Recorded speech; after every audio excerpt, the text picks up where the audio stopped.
இன்றைக்கி நம்ம வீடியோ பதிவில் என்ன பார்க்க போகிறோம் அப்படின்னா, கோட்டமந்த கருப்பசாமி பற்றி தாங்க பார்க்க போகிறோம்.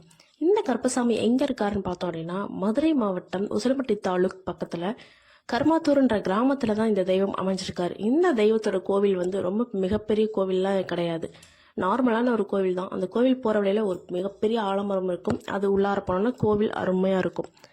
இந்த தெய்வத்தோட வரலாறு என்னன்னு பார்த்தோம் அப்படின்னா, கிட்டத்தட்ட ஒரு 300 வருஷங்களுக்கு பழமையான தெய்வம் தான் இந்த தெய்வம், அதாவது கோட்டமந்த கருப்பசாமி.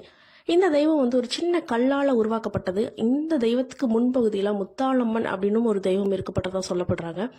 இந்த தெய்வம் வந்து கல்லால் இருந்ததை வந்து ஊர் மக்கள் என்ன பண்ணுறாங்க அப்படின்னா, பொதுக்கூட்டம் கூட்டி வரி வசூல் பண்ணி நம்ம ஒரு சிலையாக வச்சிடலாம் அப்படின்னு பிளான் பண்ணுறாங்க.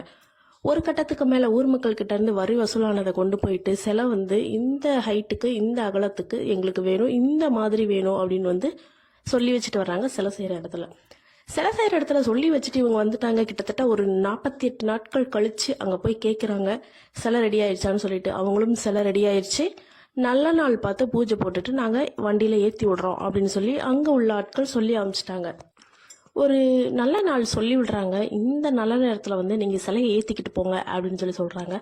சரின்னு சொல்லிட்டு இவங்க அங்கேருந்து கிளம்பி வந்தவங்க திரும்ப அவங்க சொன்ன அந்த நாள் நல்ல நேரம், நல்ல சுப முகூர்த்த தினமாக பார்த்து இவங்க கிளம்பி போகிறாங்க சிலையை ஏற்றிட்டு வர்றதுக்கு. அந்த ஊரில் இருந்த அந்த சிலை செஞ்சவர் என்ன பண்ணுறாரு அப்படின்னா, 2 கருப்பசாமி சிலை செய்கிறதுக்காக அவங்களுக்கு ஆர்டர் கொடுத்துருக்காங்க. 2 சிலையுமே ஃபினிஷ் பண்ணிட்டாங்க, அதாவது செஞ்சு முடிச்சிட்டாங்க. ஒரு கட்டத்துக்கு மேலே 2 சிலையுமே ஒரே நாள் டெலிவரி பண்ணுற மாதிரி இருந்திருக்கு. அதாவது ஒரே நாளில் அந்த ஊர்களுக்கு அனுப்புகிற மாதிரி இருந்திருக்கு. ஒன்று வந்து சோழவந்தான் கருப்பசாமி கோவில், இன்னொன்று வந்து கோட்டமந்த கருப்பசாமி கோவில். இந்த 2 சிலைகளும் என்ன பண்ணுது அப்படின்னா, கோட்டமந்த கோவிலுக்கு வர்ற கருப்பசாமி சிலை வந்து சோழவந்தான் கோவிலுக்கு போயிட்டதாகவும், சோழவந்தான் கோவிலுக்கு அனுப்பக்கூடிய சிலை வந்து இந்த கர்மாத்தூர் கோவில் கோட்டமந்த கோவிலுக்கு வந்ததாகவும் சொல்லப்படுது. கர்மாத்தூருக்கு வர வேண்டிய அந்த கருப்பசாமி சிலை வந்து சோழவந்தான் கோவிலில் போயிட்டு பல பூஜைகள், பொங்கல், புனஸ்காரங்கள்லாம் பண்ணி அந்த தெய்வத்தோட சிலையை வந்து நிப்பாட்டியிருக்காங்க. அந்த தெய்வமும் நின்றுக்குச்சு. அதுக்கப்புறம் கும்பாபிஷேகம் நடத்தி அந்த தெய்வத்தை தொடர்ந்து வழிபட்டுட்டு வந்துட்டு இருக்காங்க. பட் இங்கே அதாவது கோட்டமந்த கோவிலில் வந்து அந்த சிலையை கொண்டு வந்து நிறுத்தி வைக்கிறாங்க. பட் அந்த சிலை வந்து கீழே விழுந்துருது. சரி, இது என்ன இப்படி விழுகுது அப்படின்னு சொல்லிட்டு நல்லா சிமெண்ட் அது இதுன்னு போட்டு அந்த சிலையை மறுபடியும் நிறுத்துறதுக்கு ட்ரை பண்ணுறாங்க. இந்த சிலை வந்து நிற்கவும் செய்யுது.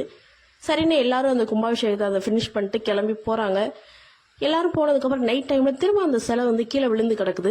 மறுநாள் காலையில் பூஜை பண்ணுறதுக்காக வந்தவர் பார்த்துட்டு, ஐயோ சிலை கவுந்து கிடக்கு அப்படின்னு சொல்லிட்டு எல்லாரையும் கூப்பிடுறாங்க. திரும்ப எல்லாரோட சப்போர்ட்டும் வச்சு அந்த இடத்துல நிப்பாட்டாங்க. கயரெல்லாம் இழுத்து பிடிச்சி கட்டி வைக்கிறாங்க அந்த தெய்வத்தோட சிலையை.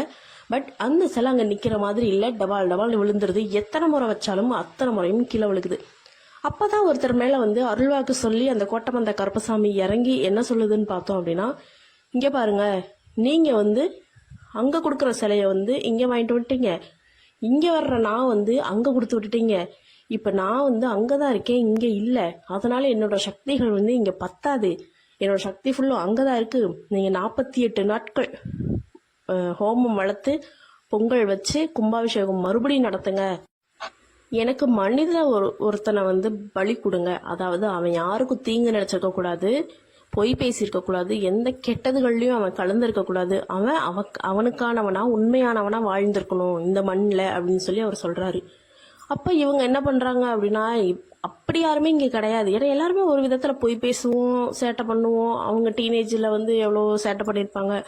அதனால அவங்க என்ன பண்றாங்கன்னா, மறுபடியும் ஊர் கூட்டுறாங்க. அதாவது பொதுக்கூட்டம் நடத்தி ஊரை கூட்டி சொல்றாங்க, ஏப்பா இந்த மாதிரி சிலை நிக்கல, எத்தனை முறையும் நம்ம நிறுத்தி பார்த்துட்டோம் நிக்கல, இந்த மாதிரி சாமி அருள்வாகி இறங்கி சொன்னதை நீங்களும் பார்த்தீங்க. இந்த ஊர்ல வந்து யாரு பொய் பேசாம, அடுத்தவனுக்கு தீங்கு விளைவிக்காம, அடுத்தவன் பொருளுக்கு ஆசைப்படாம எவன் ஒருத்தன் இருக்கானோ அவனை வந்து சாமி பலி கேட்குது. அதுக்கு என்னாலேயும் முடியாது, உங்களாலேயும் முடியாது. இப்போ என்ன பண்ணுறதுன்னு சொல்லுங்கப்பா அப்படின்னு அந்த பொதுக்கூட்டத்தில் பேசிட்டு இருக்கும்போது ஒரு ஒடுக்கப்பட்ட ஜாதியினத்தார் ஒருத்தர் வந்து என்ன சொல்றாரு அப்படின்னா, அவர் பேர் கருப்பு. அவர் என்ன சொல்றாரு அப்படின்னா, ஐயா என்னை வந்து நீங்கள் பலி கொடுங்க தெய்வத்துக்கு, நான் வந்து சாமிக்காக செத்து போகிறேன், அதனால எனக்கு எந்த ஆட்சேபனையும் இல்லை, நீங்கள் சொல்கிறதுக்கு நான் கட்டுப்படுறேங்கய்யா அப்படின்னு அந்த கருப்புன்றவர் வந்து சொல்கிறாரு.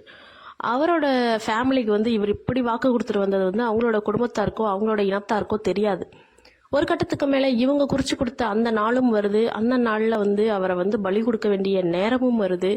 அப்போ என்ன பண்ணுறாரு அப்படின்னா தன்னோட வீட்டில் இருக்கிற அந்த அம்மா, அவங்க பேர் கருப்பாயி, அவங்க கிட்ட என்ன சொல்லிட்டு வராரு அப்படின்னா, இங்கே பாருதாயி, நான் போகிறேன், போயிட்டு திரும்ப நான் வரமாட்டேன், என்னை எதிர்பார்த்துக்கிட்டு இருக்காத, நம்ம பிள்ளைங்கள இதுக்கப்புறம் நீ தான் பார்த்துக்கணும் அப்படின்னு சொல்லிட்டு அவர் அங்கேருந்து தோட்டத்துக்கு போகிறேன் அப்படின்ட்டு, அதாவது தண்ணி பாய்ச்சுற வேலை பார்த்துட்டு இருந்திருக்காரு.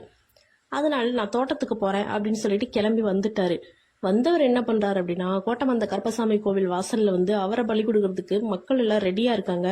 ஒரு கட்டத்துக்கு மேலே அவரை பலி கொடுக்குற அந்த வினாடி, நேர வினாடியும் வருது, அவரை பலியும் கொடுக்குறாங்க.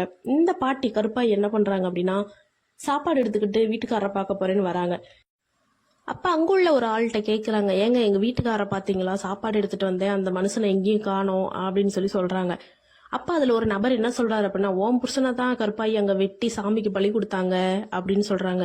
என்னங்க சொல்கிறீங்க அப்படின்னு அந்த தூக்கு பூசியை கீழே போட்டுட்டு வேக வேகமாக ஓடி போய் கோயிலில் பார்க்குறாங்க. முக்கால்வாசி அந்த நபர், அதாவது அந்த கருப்புன்ற நபர் வந்து எரிஞ்சிட்டாரு. அவரோட உடல் பாதி அளவுக்கு எரிஞ்சிருச்சு. வெட்டப்பட்ட அவரோட தலையை என்ன பண்ணாங்க அப்படின்னா, கோட்டமந்த கருப்பசாமி கோவில்ல இருக்கிற அந்த கருப்பசாமி நிக்கல, அந்த இடத்துல ஒரு குழி பறிச்சு அதுக்குள்ளார இந்த கருப்புன்றவரோட தலையை வச்சு அது மேல சிமெண்ட் வச்சு பூசி அதுக்கு மேலதான் இந்த கோட்டமந்த கருப்பசாமி கோவில்ல இருக்கிற சிலையை வந்து நிழலி நாட்டுனாங்க. அதுக்கப்புறம் தான் அது நிலையாவும் நின்னுதுன்னு சொல்லப்படுது.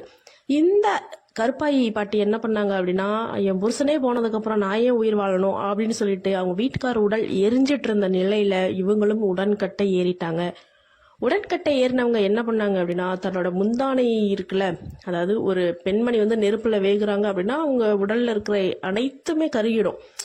நரம்பா இருக்கட்டும், சதையா இருக்கட்டும், எலும்பா இருக்கட்டும், துணிமணிகளாக இருக்கட்டும், முடியா இருக்கட்டும், அனைத்துமே. ஆனா இவங்களோட சாரி, அதாவது சேலை வந்து என்னாச்சு அப்படின்னா, அவங்களோட முந்தான சேலை வந்து தீக்கு மேல வந்து காத்துல வந்து இப்படி பறந்துட்டு இருந்திருக்கு. அங்கிருந்த மக்கள் என்ன பண்ணாங்க அப்படின்னா, அதாவது ஒடுக்கப்பட்ட மக்கள் தானே அதை எரியூட்டுறாங்க. அவங்க என்ன பண்ணாங்க அப்படின்னா, ஒரு குச்சியால அதை எடுத்து என்னன்னு பார்த்துருக்காங்க. பார்த்தா ஒரு ஓட்டை கூட, அதாவது நெருப்பினால் பட்ட ஒரு ஓட்டை கூட அதுல படலை. அதனால இது வந்து அந்த தெய்வமே அவங்களுக்கு அந்த துணியை கொடுத்ததா நினைச்சு அந்த துணியை ஒரு பெட்டி உள்ளார வச்சு இப்ப வரையிலும் மாசிப்பச்சை திருவிழால அவங்களும் அந்த தெய்வத்தை நினைச்சு வழிபடுறாங்க.